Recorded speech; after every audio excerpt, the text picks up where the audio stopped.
Hello বন্ধুরা, আশা করি তোমরা সবাই ভালো আছো, সুস্থ আছো। কলকাতার সন্ধ্যে মানে চপ মুড়ি। চলো, আজ আমি নিয়ে এসেছি সন্ধ্যের একটা দারুণ রেসিপি, ডিমের টেবিল। চলো দেখাই। তো আজকে আমি নিয়েছি আলু, ডিম, এখানে ব্যাটারটা তৈরি করে রেখেছি, এখানে বাদাম কুড়োনো আছে, ধনে পাতা, গরম মশলা, কিছু মশলা ভেজে এখানে রেখেছি আমি, জিরে, ধনে, লঙ্কার গুঁড়ো, কাঁচা লঙ্কার কুচি, এটা গোলমরিচ, এটা কর্নফ্লাওয়ার, এটা টমেটো সস, আর এটা বেডকাম, পেঁয়াজ, আদা, রসুন। এই দিয়ে আমি আজকে ডিমের টেবিল বানাবো। আমার কড়াই তেল গরম হয়ে গেছে, এবার আমি পেঁয়াজটা দিয়ে দেবো।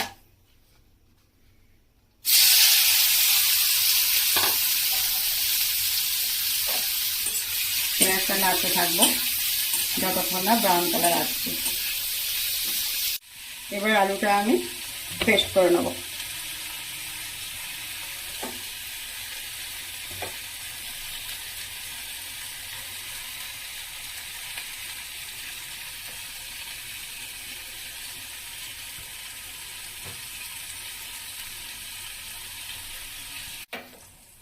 এইভাবে আমি আলুটাকে চটকে নিয়েছি। এবারে দেখবো পেঁয়াজটা ব্রাউন হয়েছে কিনা।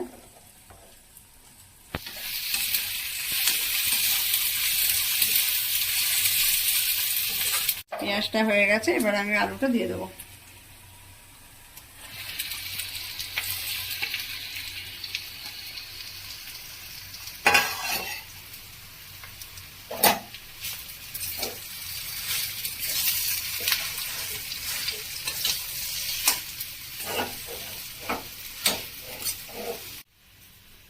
কিছুটা নুন দিয়ে দেবো এতে।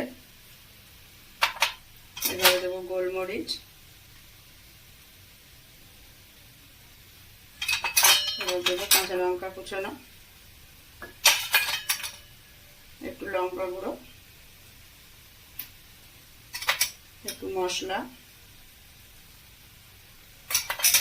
একটু ধনে পাতা। এইসব মশলা দিয়ে আমি এটাকে একটা মাখা মতন ডো তৈরি করে নেব।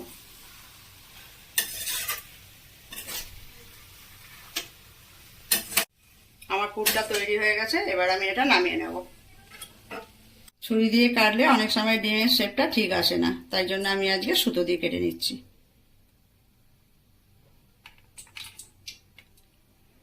দেখুন, ঠিক এইরকম ভাবে সুন্দর বেরোবে।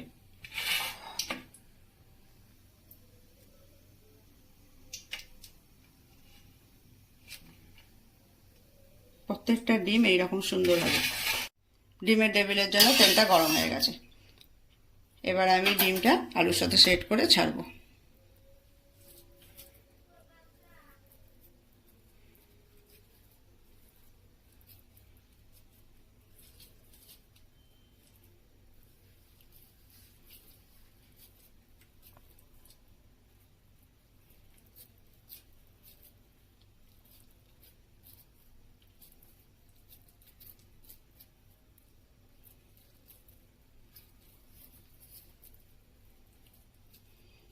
এটা আমি ব্যাটারে ডুবিয়ে বেডকামে দেব।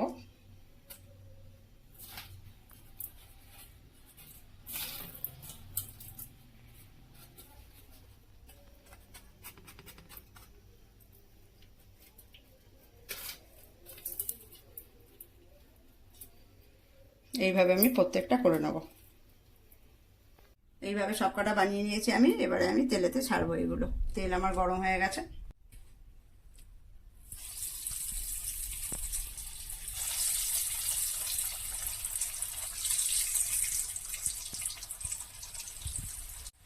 এইভাবে একটা একটা করে আস্তে আস্তে ছাড়তে হবে, যাতে ডিমের টেবিলটা ভেঙে না যায়।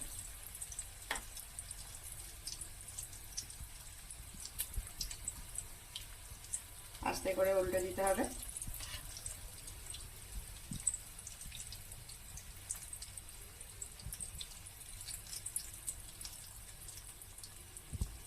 ডিমের টেবিলগুলো ভাজা হয়ে এসছে, আর একটু বাকি আছে, লালচে কালার এসে গেছে। এরপর নামিয়ে নেব। ডিমের টেবিল আমার তৈরি হয়ে গেছে, একটা ভেঙে দেখিয়ে দিচ্ছি কিরকম হয়েছে।